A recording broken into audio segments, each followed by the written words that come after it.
I need to cheat in my diet plan because if I don't do that, the whole ship is gonna sink.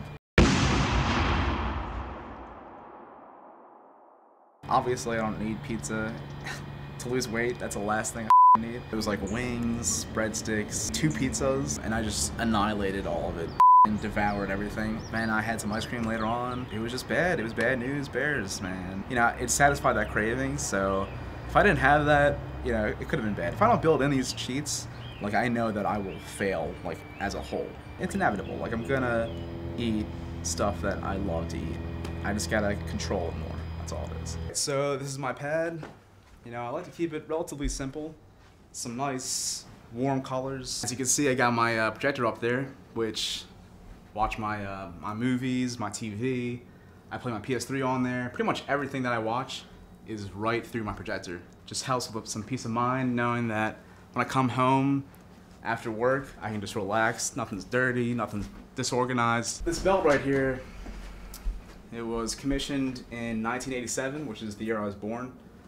It's a replica. It's the biggest belt that there ever was. It was sized for Andre the Giant. Growing up, I started watching the World Wrestling Federation because of my grandmother I grew up living with, and she helped raise me when my parents weren't around. My parents had a 7-Eleven, which I'm sure is very surprising to everybody because I'm Middle Eastern. Thank you, come again. My grandmother, she didn't speak any English. And there was 2 things that she loved. Really trashy talk shows, Maury and Jerry Springer. And the other thing was pro wrestling. Started watching wrestling when I was about 3 years old. That's my first memory of watching pro wrestling. This belt, you know, just that's just a keepsake and something to really solidify my love for pro wrestling. It goes pretty deep, and that reminds me every day.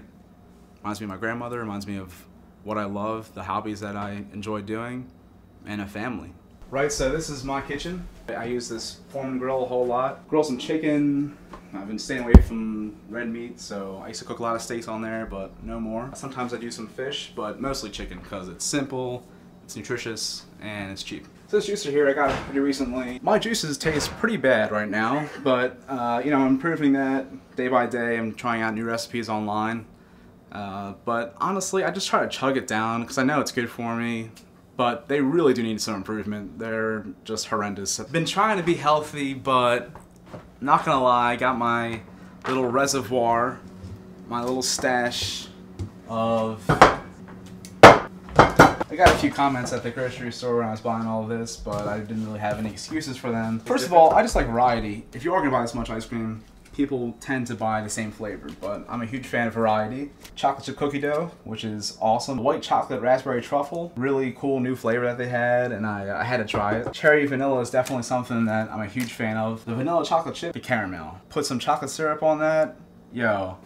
And then I try to like fool myself sometimes and put some bananas on top of it, make it seem like it's kind of healthy. I'm not fooling anybody, not even myself, man. Like, what a joke. Get a little exotic here, try to be tropical a little bit with pineapple coconut. These sprinkles, man. First of all, they bring back some memories, because that Dairy Queen I told you about earlier, Dairy Queen, I'd always get rainbow sprinkles, not chocolate sprinkles, rainbow sprinkles on my ice cream. So it's like a nostalgia factor, plus it looks really cool, so it's like visually stimulating, I don't know. Everybody has their own thing.